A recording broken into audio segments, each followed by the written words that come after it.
I gave my daughter a home, a real one, hoping it would be her haven, her beginning. But the very same day she moved in, her husband James showed up with his entire family, and before the sun had even set, they were treating her like a servant in the house I'd spent years working to give her. They strutted through those halls like they owned the place, their grins laced with mockery. I made a silent promise right then. One day I'd wipe those smug looks clean off their faces. Before we dive any deeper, don't forget to subscribe to the channel, and let us know where you're watching from in the comments. My phone buzzed just as I was about to sign the last of the documents. The vibration startled me, nearly making me drop the pen. It was Emily, her voice so faint it felt like it might vanish if I breathed too loudly. "Dad," she said. "James, he says the house isn't what he expected."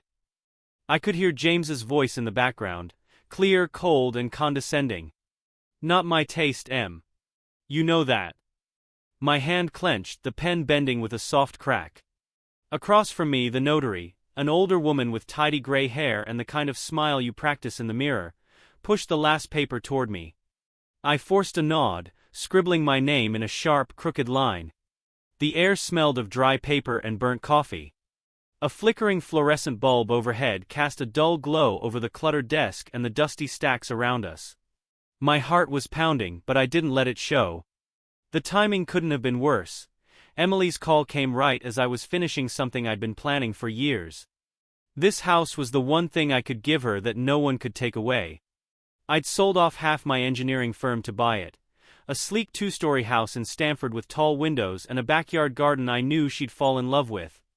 But James, her husband, had already begun to poison the gift. "I'm sorry, Dad," Emily said, her voice shaking. "He's just stressed." I could see her clearly in my mind, standing alone in that half-unpacked kitchen, phone gripped tight in trembling hands, her wide brown eyes filled with uncertainty. I wanted to tell her to walk away from him, to come back home. But I bit my tongue. This wasn't the moment. Not while I was holding her keys, not while her future was still being signed into place. "It's all right, sweetheart," I said calmly, though my chest burned. "Focus on settling in. I'll come by soon." I ended the call, but I didn't put the phone down right away. The notary glanced at me, but I ignored her. I signed the final sheet and handed it over. The keys were already on the table, resting under the buzzing light. The tag, engraved with her name, Emily, glinted in the sterile glow. I picked them up and they felt icy in my hand. Heavy with meaning. 10 years earlier, after losing my wife, I made myself a promise. Emily would never lack anything. I still remembered her as an 8-year-old, sketching her dream house on a diner napkin. Big windows, a front porch, gardens everywhere. That image drove me through all those late nights at the firm, through exhausting projects and toxic partnerships. I lost friends. I lost peace. But I held on to that sketch. The notary cleared her throat. "Congratulations, Mr. Collins. It's official." She handed me the deed, clean, crisp, and far too heavy for something made of paper. I slipped it inside my jacket, close to my chest. "Thank you," I said automatically, though my mind was still trapped in the echo of James's voice. Not my taste. What did he mean by that? The house was beautiful, polished wood floors, open layout, crisp white walls, and a sunny garden perfect for planting roses. If he didn't like it, that was his burden. But I had a sinking feeling he wouldn't stop at complaints. I stepped outside, March wind biting at my hands. The street was quiet. Gray sky overhead, hushed sidewalks below. My car was parked across the road, but I didn't get in right away. I pulled the keys from my pocket again, running my thumb over Emily's name. She deserved better. Always had. She'd been too gentle her whole life, too forgiving, even when James started belittling her. I'd let it go on too long, thinking she'd figure it out herself. But that phone call, there was something in her voice. A kind of exhaustion I couldn't ignore. My phone buzzed again. A text. "We're at the house. Can you come now?" My fingers were stiff as I typed, "On my way." I slipped into the car, the leather groaning under my weight. The drive wasn't long, but my mind wouldn't stop racing. I saw her at 16, giggling while we painted her bedroom back in my old cottage. At 25, introducing James, nervous, hopeful. I hadn't liked him then. He was too smooth, too rehearsed. But I stayed silent. For her. The house came into view, its windows catching the pale sunlight. Emily stood outside, arms wrapped around herself, a tight smile stretched across her face like thin paper. I pulled in. She rushed toward me and hugged me tightly. Her arms were warm, but her hands were trembling. "It's yours now," I told her, pressing the keys into her palm. She looked down at them, almost hesitant to close her fingers around them. "Thank you," she whispered, but her eyes drifted toward the house, where James's car sat with the trunk open and boxes spilling out onto the curb. Her smile faltered. My stomach clenched. I wanted to ask about James, about the call. But she looked too fragile. Instead, I rested a hand on her shoulder. "Let's go inside," I said. She nodded. The keys jingled in her hand as she gripped them tight, knuckles pale. We walked to the door together. The flowers in the garden swayed gently, defiantly, against the wind. I wanted to believe this was the beginning of something good. But every step she took, every glance over her shoulder at James's car, told another story. Then the front door slammed open. Olivia's voice sliced through the air like a blade. "This kitchen's too small. Honestly, Emily, did you even look at this place?" I wasn't there yet, but I could see it all play out in my mind. Emily, standing frozen, clutching a dish towel, while James's mother criticized every inch of the home. Back at my cottage, I was pacing when she called again. Her voice was tight, like she was holding her breath. "We're settling in," she said. But I knew better. I'd only left an hour earlier, and the knot in my stomach hadn't loosened since. "Settling in how?" I asked gently. "It's just a lot of boxes," she replied. "Olivia's being particular about where things go." In the background I heard something crash. Then James's voice, laughing. "Careful, Em, don't break my stuff." My jaw clenched. I could already picture it. The walls marked by careless hands, floors scratched by muddy shoes, Emily's beloved garden crushed under careless feet. "You okay?" I asked, voice low. "I'm fine, Dad. Just busy." She tried to laugh, but it sounded hollow. Then came Olivia's voice again, crisp and cold. "Emily, the coffee's cold already." The call ended suddenly. I stared at the screen, my pulse pounding. I slumped back into the couch, my mind flooding with images. Emily trying to play the hostess, while James's family treated her like a maid. Olivia barking orders, cup of coffee untouched. James lounging on the couch, jacket tossed across a chair, his smirk daring Emily to speak up. And Emily, my sweet, strong Emily, trying not to shatter. I remembered when we toured the house together, just the two of us.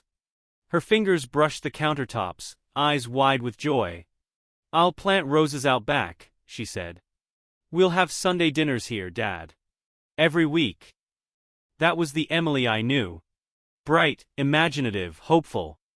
But since marrying James she dimmed, like a light fading bulb by bulb. I should have seen it coming. My phone buzzed again. A new message. "Can you call later? Things are hectic." I typed back, of course, but didn't hit send right away. I hovered, torn. I wanted to go back, to pound on that door and take her home. But she asked for space. So I gave it for now. I stood up, walked to the window, and stared at the quiet street outside. The cottage was small, cluttered with reminders of her life. Photos from her graduation, her wedding, drawings she'd done as a kid. One sketch hung framed by the window, her dream house. I made it real. But now I couldn't stop wondering, at what cost? Back at the house I imagined the mess. Boxes in every corner, clothes and dishes spilling across the floor. And Emily, caught in the middle, trying to keep it all from falling apart. Ask ChatGPT. Olivia would find fault with everything. The curtains too flimsy, the lighting too dull, even the scent of fresh paint. James's sister, always one step behind Olivia, would parrot every complaint, while their father sat in the corner, silent, sipping his beer. And then there was Emily. I could see her, tray in hand, balancing cups of tea or coffee, her hands trembling slightly, her smile stretched thin and artificial. I pictured her offering a plate of sandwiches, only for Olivia to dismiss it with a sharp, "We're not hungry," before turning to James with a sneer. "This place needs work. It's not ours yet." That single word, ours, would land like a punch to Emily's gut. But she'd nod, swallowing the insult as she always did. My fists clenched at the thought. The house was hers. I'd made absolutely certain of it. Her name alone was on the deed. And yet they were circling like vultures, already acting like it belonged to them. A memory came back suddenly, Emily at 10, dropping a glass during a picnic. It shattered and she froze, bracing for the scolding she knew was coming. Instead, I knelt beside her, collecting the shards gently. "It's just a glass," I told her. "You're what matters." Now I pictured her in that same house, something fragile falling again, a plate, a cup, maybe an old toy from childhood, and Emily just staring at the broken pieces, tears gathering in her eyes. The image burned in my mind, stirring a fury I'd kept buried for too long. I picked up my phone and called her again. It rang twice before she answered. Her voice was hushed. "Dad, now's not a good time." I could hear Olivia barking something in the background about towels. James's laugh followed, light, cruel, careless. "You okay?" I asked, though I already knew she wasn't. Emily hesitated, then whispered, "I'm fine. I'll call you tomorrow." Then the line went dead. I stood there, the phone still warm in my palm, that lie echoing louder than any words. I could practically see Olivia, jabbing a finger at the kitchen table. "Is that dirt? You can't even keep this place clean, Emily." I wasn't there, but I didn't need to be. I could see it all in my head. That morning, Emily had called me, her tone tight and clipped like she was afraid even her breath might draw attention. "They're still unpacking," she'd said, but her voice betrayed more than the words. I stood in my own kitchen gripping the edge of the counter, the coffee I'd poured going cold. It was the following day now, and the home I'd gifted Emily had turned into a war zone. I imagined her at the sink, sleeves rolled up, scrubbing dishes, her forehead damp with sweat. The kitchen would carry the scent of scorched toast and spoiled milk, dishes stacked from a breakfast she hadn't even been invited to eat. Olivia's heels would click across the hardwood floors, each step full of judgment. "This is your mess," she'd say, pointing at an already clean counter with contempt. Emily would just nod, lips pressed together, her hands raw from the water and soap. "They're just particular," she told me on the phone, her voice barely audible. I could hear James in the background, bored and amused. You missed a spot. Don't make my mom do your job." My blood boiled, but I kept my voice even. "You don't have to do everything, sweetheart. It's your house." She gave a small laugh, empty and brittle. "It's fine, Dad. I've got it." But she didn't. I could hear it, the weight, the pressure, the silent surrender pressing down on her like stone. I pictured her moving slowly around the kitchen, wiping down the table, trying not to be noticed. Olivia would loom over her, eyes sharp, searching for something to critique. "These plates are chipped," she'd snap, holding one up like it was evidence in a trial. Emily would murmur an apology, cheeks flushed, and continue cleaning. James, sprawled across the couch, would glance up just long enough to say, "It's your house, right?" I remembered who Emily used to be, strong, fearless. At 20, she'd stood toe-to-toe with contractors at my firm, her ideas brilliant, her voice unwavering. Marriage had dimmed that fire. And I had let it happen. I trusted her to find her way. But now I imagined her hunched in that kitchen, and I barely recognized the woman she'd become, quiet, bent, afraid. My hands trembled as I set down the chipped coffee mug, its worn surface a reminder of years gone by. At that house, maybe she had tried once more to assert herself. "Can you help with the dishes?" She might have asked James, gently but clearly. He would have just laughed. "Why? You're doing fine." Olivia would jump in, her tone cold as stone. "Don't expect my son to clean up after you." Emily's shoulders would drop. She'd turn back to the sink, water splashing up onto her wrists. A spoon would slip from her fingers, clattering on the tile, a sharp metallic note echoing like her self-respect falling apart. That sound played in my mind like a siren. I saw her kneeling to pick it up, hands shaking, Olivia looming overhead, a shadow with too many demands. The keys I'd given her would be tucked in her pocket, her keys to her home, but they'd feel like little more than metal now, useless against the emotional siege. Maybe she touched them sometimes, holding on like they were a life preserver. But they couldn't protect her from this. Not from James's smugness, not from Olivia's poison. I couldn't wait anymore.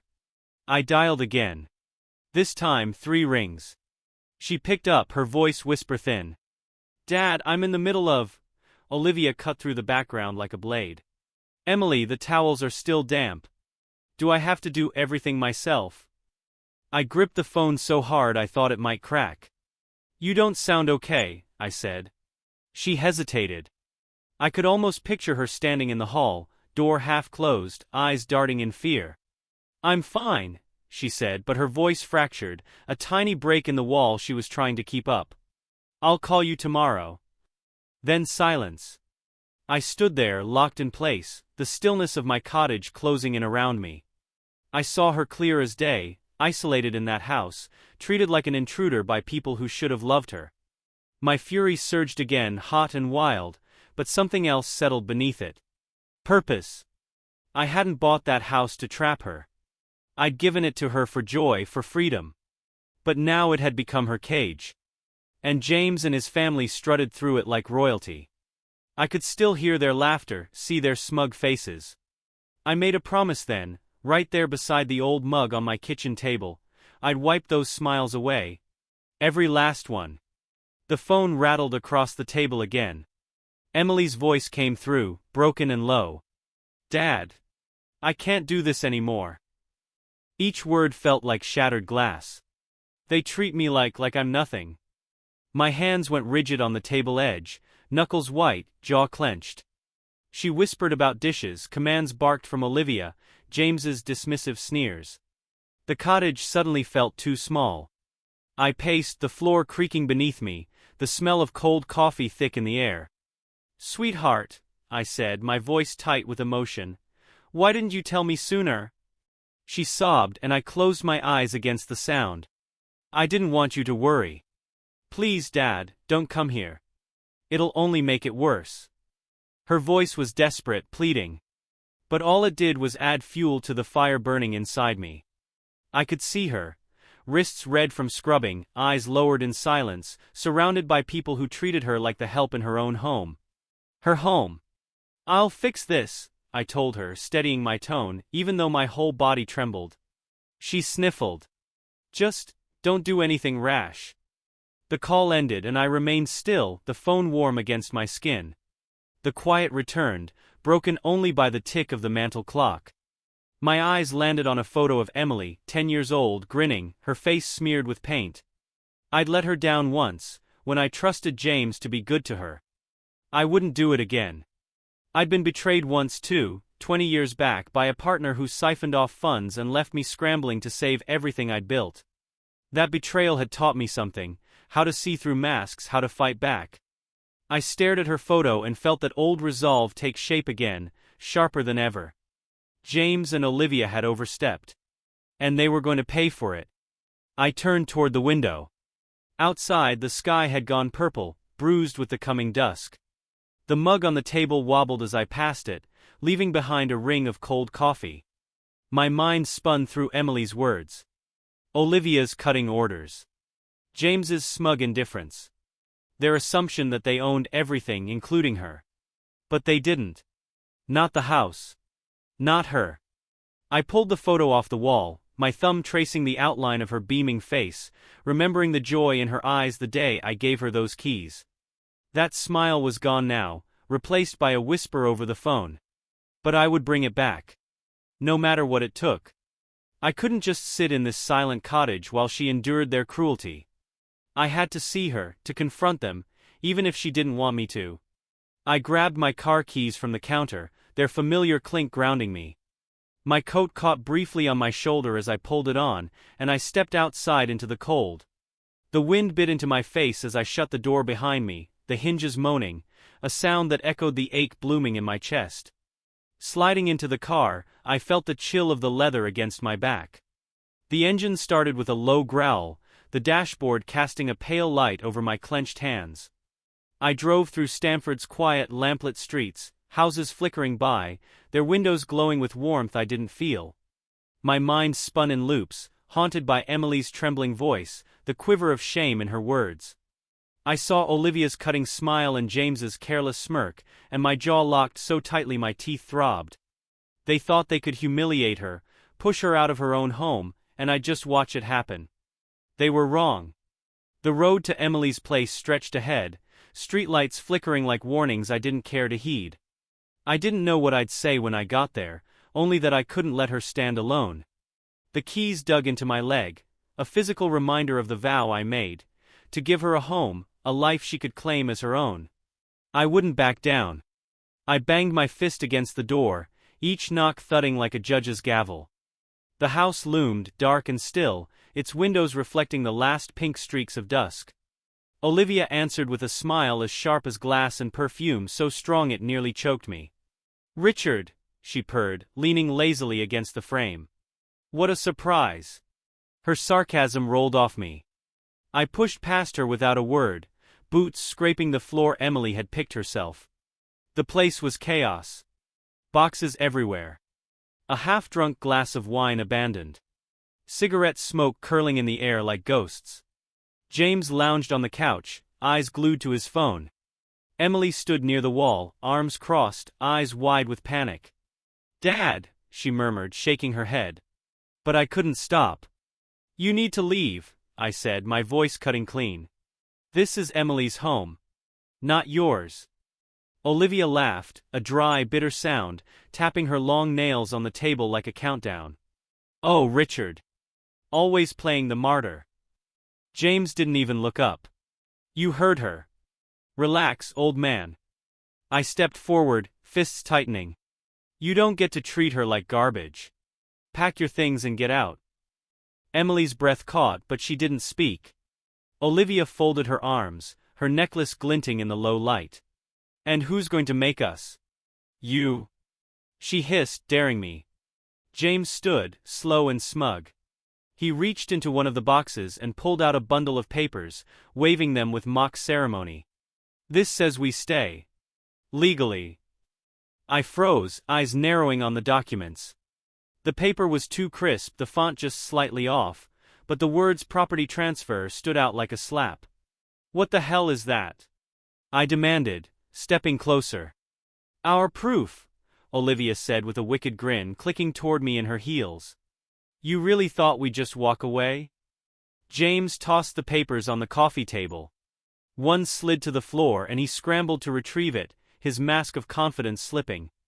Emily's eyes flicked between us, her fingers twisting the edge of her sleeve. "Dad, please," she whispered. I couldn't look at her yet. "Those are fake," I said, though my throat tightened. "You can't forge your way into her life." James laughed, but it was shaky now. "Tell it to a judge." Olivia's grin widened. "Run along, Richard. You're embarrassing yourself." I remembered the day Emily fell in love with this house, her laughter echoing through empty rooms as she mapped out where every photo and plant would go. Now it looked like a battlefield. Her joy buried beneath boxes and deceit. I inhaled slowly, forcing my anger down. They believed they'd won with cheap tricks and confidence games. "You're not welcome here," I said evenly. "And I'll prove it." I turned to Emily, her face pale, her lips trembling. "I'm not finished," I told her, just loud enough for her to hear. She gave the faintest nod, eyes glistening. Olivia clapped, slow and cruel. "Such a hero," she mocked. James held the papers like a shield, his smirk returning. I walked out, letting the door slam shut behind me, its echo ringing in the still night. Cold air burned my face as I crossed the driveway, keys digging into my hand. Back in the car, I gripped the steering wheel, staring at the house. Their laughter rang in my ears, but so did Emily's voice. I wasn't done. I'd make them regret ever stepping foot in her life. As the road unraveled before me, my phone rang. Olivia's voice pierced the line like a blade of ice. "You're making a mistake, Richard. Keep pushing and we'll bury you in court." Back at the cottage, I sat by the fire, its glow no match for the chill her threat left behind. The scent of cedar and the soft ticking of the old mantel clock filled the room. "Your papers won't stand," I said flatly, though my knuckles whitened around the phone. She laughed again, a sound like glass shattering. "Real enough. Ask a lawyer." James's voice cut in, cocky and cruel. "You're not winning this. Give it up, old man." I imagined them back in Emily's house, their clutter tainting every inch, their voices smothering hers. My jaw tensed. I didn't respond, just let Olivia ramble about legal fees and consequences. "Stay out of our way," she snapped, "or you'll regret it." The call went dead. I placed the phone down calmly. The cottage was quiet, filled with memories. Photos of Emily, her sketches still taped to the fridge, a framed shot of us smiling in the sun. She called last night, voice shaking. "Dad, can you come get me?" I'd driven there in minutes, finding her on the porch, a lone bag at her feet, eyes red and distant. She looked like someone fleeing a war zone. Now she was upstairs, finally safe for now. I remembered carrying her bag in, clothes spilling through the broken zipper. We'd sat by the fire, her head leaning on my shoulder. "I'm so sorry," she'd whispered. "You gave me that house and I let them ruin it." I held her tight. My throat burned. "This isn't your fault," I said. "It's theirs." The floor creaked beneath me as I walked to the window. Morning had arrived, gray and lifeless, trees stripped bare. Olivia's voice echoed in my mind. Their so-called documents. They'd shaken Emily, made her question everything. But I remembered her at 15, standing up to a boy twice her size without flinching. She was still that girl. Brave. Fierce. Just buried under fear for now. My phone buzzed again. "Emily." "Dad, are you okay?" she asked softly. I smiled, though she couldn't see it. "Better now that you're here. Want some coffee?" She hesitated. "I'll be down." Her footsteps creaked overhead. I turned to the kitchen, pouring 2 mugs. Steam coiled into the air like a whisper. The fire crackled behind me, casting long shadows across the walls. Emily appeared, hair a tangled mess, eyes puffy but more alert. She took the mug, her fingers brushing mine. We sat at the table, the silence between us no longer heavy, but meaningful. "What now?" she asked, her voice trembling. "We fight," I said, clear and sure. "They don't get to steal your home." She held my gaze, and for the first time in days I saw that flicker of strength again. She nodded and took a sip, her grip no longer shaking. I looked over at the photo on the mantel, my late wife's smile, Emily's little hand in mine. She had her mother's spirit. I would protect it no matter what. I stood slowly, the chair legs scraping across the wood. My hand brushed the picture frame. Olivia's venom, James's bravado, those forged papers, they thought they had the upper hand. They didn't realize the game had just begun. My hand tightened around the edge of the table, my thoughts forming the first strike. The kettle whistled, soft and steady. Emily sat curled in a plaid blanket, her gaze distant. "It's my fault," she murmured. "I let them take the house." Her words cut through me. I set the kettle down, the fire still snapping quietly behind us. Outside, rain tapped the windows, soft and steady. "This is not your fault," I said gently, sitting beside her. My voice was calm, but my heart ached with fury. The living room carried the scent of cedarwood and chamomile, the old mantel clock ticking in steady rhythm. Emily sat curled on the couch, her hair tangled, her face drawn and pale, but she was safe now, nestled in my Greenwich cottage. I'd brought her home last night, away from that house, the one that was meant to be hers, where James and Olivia had stripped away her sense of belonging. Now we had no choice but to fight. She stared into her tea, fingers wrapped tightly around the cup. "I should have stood up to them," she said, her voice cracking. "To James." I reached over, gently taking her hand, her skin was cold against mine. "You trusted him," I said softly. "That's not a weakness, Emily. Tease what decent people do." Her gaze lifted to mine, searching, uncertain. And in that moment I saw the little girl she'd been, laughing beside me on a fishing dock years ago, her braids bouncing as we reeled in a trout. After her mother died, I'd made a silent vow. I would protect her always. Letting James into her life had been my greatest failure. But it wouldn't happen again. That fishing trip replayed in my mind, the sparkle of the lake, the weight of her tiny hand gripping the rod. "You'll always keep me safe, right, Dad?" she'd asked. I'd nodded then, throat too tight to speak. Sitting here now, the same vow burned in my chest. The house was hers. I'd given it to her. The white-painted walls, the garden out back, the promise of a new beginning. And now I'd take it back for her. "We need a plan," I said, squeezing her fingers. "They think this is over. But they're wrong." Her lips twitched in the faintest smile. "What can we do?" she asked, uncertainty creeping in. "Those papers." Her voice trailed off, the fear flashing in her eyes. James's forged documents still held power over her. "They're fake," I said, though I hadn't yet proved it. "We'll figure this out." I stood, walking to the small table where my keys glinted in the light of the fire. The cottage, filled with warmth and memories, wrapped around us like armor. Bookshelves stuffed with her favorite stories, photos of summer vacations, art she'd made when she was 10. I thought of Linda Russell, a sharp-witted attorney I'd met during a firm merger years ago. "I know someone who might help," I said. "She's good. Real good." Emily nodded, sipping from her mug, the warmth chasing the cold from her hands. A small thing, but it mattered. It felt like a turning point. "What if they fight back?" she asked quietly. "They will," I replied, meeting her eyes. "But so will we." She leaned against me, a fragile but real smile curling on her lips. Her head came to rest on my shoulder. I held her close, feeling the soft wool of the blanket around us. Outside, rain intensified, drumming against the door like a warning, but inside we were still. Focused. I pulled out my phone, scrolling through contacts until I found Linda's number. "I'll call her in the morning," I said. Emily looked up, firelight dancing in her eyes. "You think we can really do this?" she asked. "I know we can," I said with a certainty I hadn't felt in days. She nodded slowly, her grip on the cup firming. She believed me now. I hit call. The phone rang, humming against my ear. Emily watched me as I waited, her face lit by the flickering hearth. Outside, the rain beat harder, like the world was trying to seal us in. Linda's voicemail clicked on. "It's Richard Collins," I said evenly. "I need your help." I ended the call, set the phone down, and took Emily's hand again. We sat there in the quiet, unsure of the future, but determined to shape it.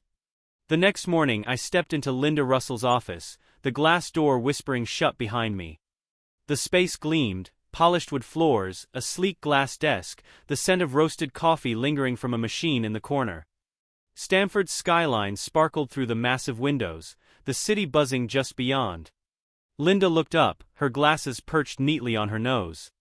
She slid a folder across the desk. "They're forged," she said crisply.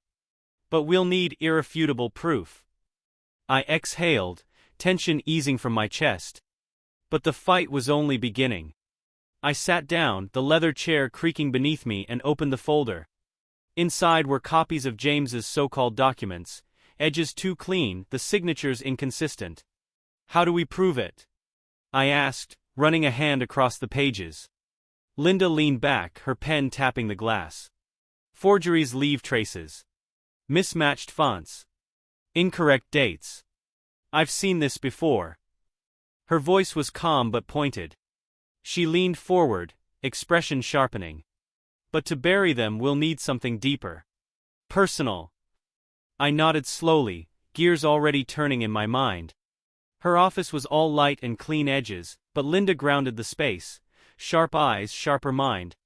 I'd called her after that stormy night with Emily, and she'd agreed to meet right away. "What do you suggest?"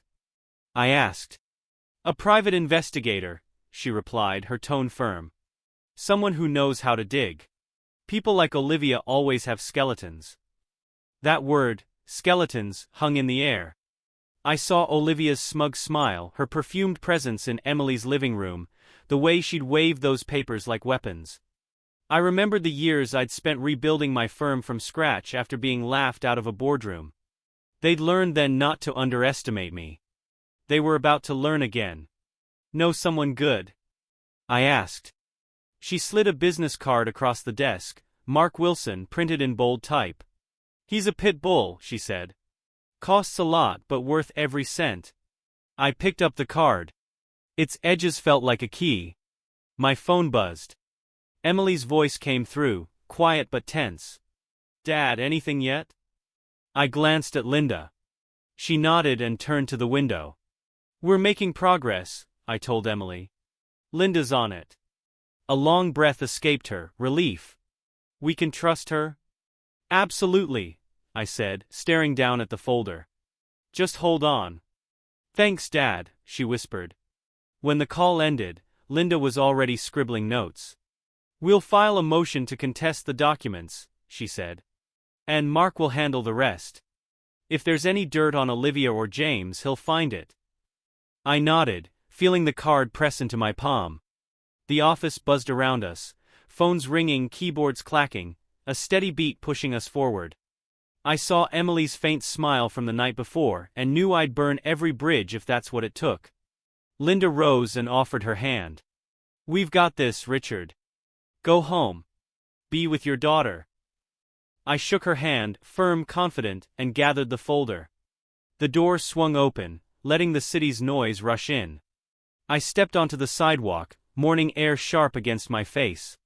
I looked at Mark's card again, his number bold on the surface. I tucked it into my pocket and walked briskly, the weight of the folder under my arm a reminder. This was war.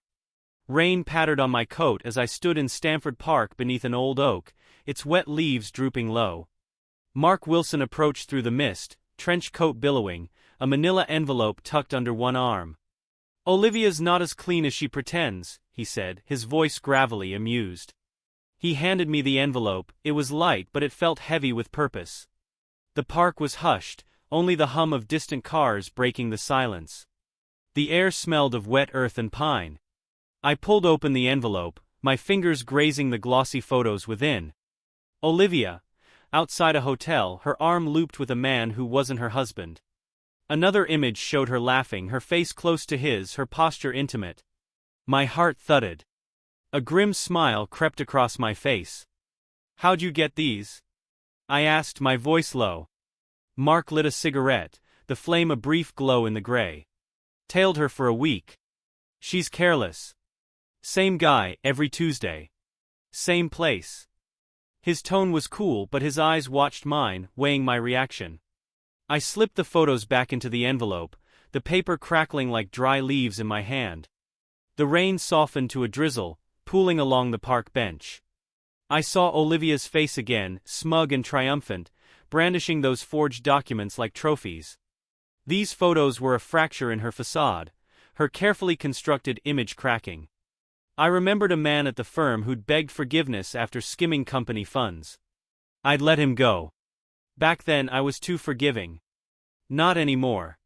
How solid is this? I asked, tucking the envelope into my coat. Mark exhaled, smoke curling into the damp air. Solid enough to make her sweat. She's vain. Hates exposure. He flicked his cigarette into a puddle. This is leverage. Use it smart. I nodded, my thoughts already spinning through the possibilities. Not yet, I told myself. The right moment would come. My phone buzzed. Emily again. Her voice trembled through the rain. Dad, any updates? I ducked under the tree's canopy, shielding the phone from the drizzle. Ask ChatGPT. We're close, I said, keeping things deliberately vague. Okay, she replied after a moment's pause. I trust you. Her words warmed me, even in the cold air. I'll call soon, I promised and ended the call. Mark raised an eyebrow. Your daughter? He asked. I gave a small nod. He didn't push. Just tipped his hat and turned away, his coat fading into the deepening dusk. Alone now, I stood still as the park dimmed around me, the rain softening into a misty rhythm. I held the envelope tight to my chest, a quiet weapon capable of dismantling Olivia's grip. I pictured Emily back at the cottage, still fragile, still healing, but daring to hope again. These photographs were the beginning, a tool to dislodge James and his toxic family from her life. I hadn't just given her a house, I'd given her a foundation. And I'd be damned if I let anyone steal it from her. The gravel crunched beneath my boots as I walked to my car. Inside, the air smelled of worn leather. I dropped the envelope on the passenger seat, its corner curled slightly upward, like it couldn't wait to be opened. I started the engine, the headlights slicing through the drizzle, the road ahead slick and gleaming. My hands were steady on the wheel, but my mind churned, rehearsing how this would end. I could already picture Olivia's carefully built world collapsing under the weight of the truth. When I reached the house, I didn't hesitate. I pounded on the door, my fist slamming into the wood with a force that made the frame tremble. In my other hand, the envelope felt like live ammunition. Emily stood behind me, breath uneven, her fingers brushing against mine like she was drawing strength from the contact. The door creaked open. Olivia appeared, her usual smirk twitching into uncertainty as she registered my face. "You have 10 minutes," I said, stepping past her into the dim living room. The space stank of cold coffee and stale smoke. Boxes were scattered everywhere. A wine glass, half drunk, teetered on the edge of the coffee table. James was slouched on the couch, absorbed in his glowing phone. He straightened as soon as he saw me. "What's this?" he scoffed. "Some kind of dramatic entrance?" I tossed the envelope onto the table. A photo slid out, catching the light, Olivia laughing arm in arm with a man neither of them recognized. The color drained from her face. Her fingers twitched toward the photo. "Where did you get that?" she snarled. "Doesn't matter," I said flatly. "It'll be online by morning unless you're gone tonight." Emily stepped beside me, her voice sure and strong for the first time in weeks. "This is my house," she said to James. "You don't belong here." James gave a hollow laugh. "Cute," he said bitterly. "But we've got paperwork. Legal stuff." I pulled out my phone and tapped the screen, bluffing. "The police are on their way. Forgery's a felony, James. So is intimidation." His confidence wavered. Olivia's face twitched, panic surfacing. "You wouldn't dare," she said, though her voice had lost its edge. I thought of Emily as a little girl, hiding behind me when she got scared. I'd sworn then I'd protect her. That promise was still alive, and it burned inside me now. "You brought this on yourselves," I told them, ice in my voice. "You can walk out or be dragged out." Olivia lunged for the picture, but Emily was faster, snatching it up and holding it like a shield. "No more lies," she said, clear and unwavering. James jumped to his feet, fists clenched. "You think this changes anything?" he spat. "You've got nothing."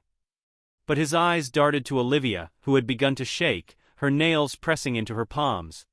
"Please," she whispered. "Don't do this. We'll leave." It was surrender. My jaw tightened, but I nodded. Emily's grip on my hand was fierce, and I felt the strength returning to her with every breath. "You've got 5 minutes," I said. Olivia's shoulders drooped, her pride cracking as tears welled up. James cursed under his breath and kicked a box, spilling its contents. Emily stood taller now. She didn't look broken anymore. The air in the room shifted, shrinking, deflating around them. Their dominance was crumbling. We turned toward the door, but Emily stopped. "One more thing," she said, facing them with calm fury. "You will never control me again." We stepped outside. The night was damp from rain. I gripped the house keys in my pocket like an oath fulfilled. Inside, Olivia's voice broke the silence, sharp and ragged. "This is your fault, James," she shouted. He screamed back, but his anger sounded panicked now. Emily leaned against me, her breathing calm. We had won, and we didn't need to look back to know it. The keys were warm in my hand, the future hers again. A suitcase thudded on the floor behind us. Clothes burst out as it tipped, dresses landing like discarded dreams. James came stomping out, dragging a box to the car, face red with rage. "Don't blame this on me," he snapped. "You and your secrets did this." Emily stayed beside me, her presence unwavering. The house stood bright behind her, solid hers. From porches up and down the block, neighbors peered out, quiet observers to the storm. Emily stepped forward. "This is my home," she said clearly. "You don't get to touch it." Olivia stumbled out next, wild-haired and flustered, a scarf slipping from her shoulder. "You think this is over?" She spat. But her bravado was cracked. The watching neighbors silenced her. Emily's response was a blade. "It already is." Olivia turned to James, grabbing his arm. "Get the car." James wrenched away, swearing, and shoved a lamp into the trunk. I remembered Emily at 17, defending herself after betrayal. I'd been proud then. I was prouder now. They were falling apart and Emily was standing tall. The open suitcase lay in the grass, high heels glinting under the streetlight, relics of a fallen queen. "They're finished," I murmured. Emily nodded, a faint smile touching her lips. James slammed the trunk. "This isn't over," he growled, but even he wouldn't meet Emily's eyes. Olivia barked at him to drive. From across the street, Mrs. Larson stepped out, arms folded. "Good riddance," she called loud enough to sting. I gave her a grateful nod. Olivia shouted again, and James, hunched and humiliated, climbed into the car. The engine roared to life, headlights slicing through the night. Emily gripped the keys, her keys, gleaming like a medal of triumph. I saw the woman she was becoming. "They're gone," she said softly. I squeezed her shoulder, emotions swelling in my chest. The car screeched away. Silence fell. Neighbors slowly disappeared behind their curtains, but their presence remained, a circle of quiet solidarity. The house door was still open, warm light spilling onto the porch. "It's mine again," Emily whispered. I nodded. The keys in her hand said everything. She stepped forward back into her home and I followed, ready to help her rebuild it piece by piece. Later, laughter bubbled from the garden as we dug together. Her hands were covered in soil, her smile lit by the May sun. "These are perfect," she said, patting the earth around a budding rosebush. The house gleamed behind her, fresh paint shining, curtains dancing in the breeze. I wiped my brow, grit under my nails, and smiled. We were rebuilding, one flower, one breath, one beautiful moment at a time. The scent of freshly baked bread lingered in the living room, a golden loaf resting on the counter. Emily had spent the morning carefully arranging old photographs, her childhood drawings now proudly framed and hung on the walls. The clutter left behind by James and Olivia was gone, every box removed, every surface cleaned and polished to a soft gleam. Just a month ago, she'd signed the divorce papers, cutting the final tie. The house was hers now, legally fully, and she had transformed it into something warm and personal again. "Need more soil?" I asked, lifting the heavy bag. She shook her head, her ponytail swaying. "We're good, Dad." Her smile lit up her face. It was the kind I hadn't seen since before James entered her life. I remembered the day I'd bought this house, imagining her here, laughing, safe, fulfilled. That vision had nearly slipped through our fingers, but we'd fought to protect it, side by side. Watching her now, kneeling in the dirt, planting with steady hands, I knew everything we'd sacrificed had been worth it. Across the street, Mr. Carter lifted a hand in greeting, a pie balanced in the other. "Welcome back, Emily," he called, stepping onto the lawn. She rose, dusting soil from her jeans, and walked over with a bright grin. "Thanks, Tom," she said warmly, accepting the pie. All week, neighbors had dropped by, bringing meals, lending tools, offering support in quiet but powerful ways. Stanford wasn't just a place. It was a community. And they had stood with her. We brought the pie inside, the kitchen glowing with golden afternoon light. Emily placed it gently on the counter, her keys clinking next to it. The little tag engraved with her name shimmered under the sun. "I couldn't have done this without you," she said, turning toward me. Her eyes were steady now, no trace of the fear that had once clouded them. I pulled her into a hug, her hair brushing against my cheek. "You're stronger than you realize," I murmured, my throat thick with emotion. She hugged me back firmly, then stepped away, her smile unflinching. I will be now. I promise. I thought of her at 10 years old, sketching this house on a diner napkin, her dreams impossibly large for her tiny frame. I had sold half of everything I had to give her that dream. And standing here now in a home echoing with her joy, I felt something deep in me settle. Outside, the garden bloomed, roses nodding softly in the breeze, a quiet symbol of her new beginning. Want to finish the planting? I asked. She nodded, grabbing a trowel, and we stepped back out into the sunlight, which was climbing higher overhead. Later we sat together on the porch, the sky painted in streaks of orange and pink. Behind us the house glowed, its windows open, the light spilling out like a beacon. Emily leaned gently against me, her fingers brushing mine. "This is home," she said quietly with absolute certainty. I nodded, my chest tight, watching the sun dip behind the trees. It felt like the sunset was washing over everything, the porch, the flowers, the life we had taken back inch by inch. Inside, the keys rested on the table. No longer symbols of a struggle, but of a promise kept.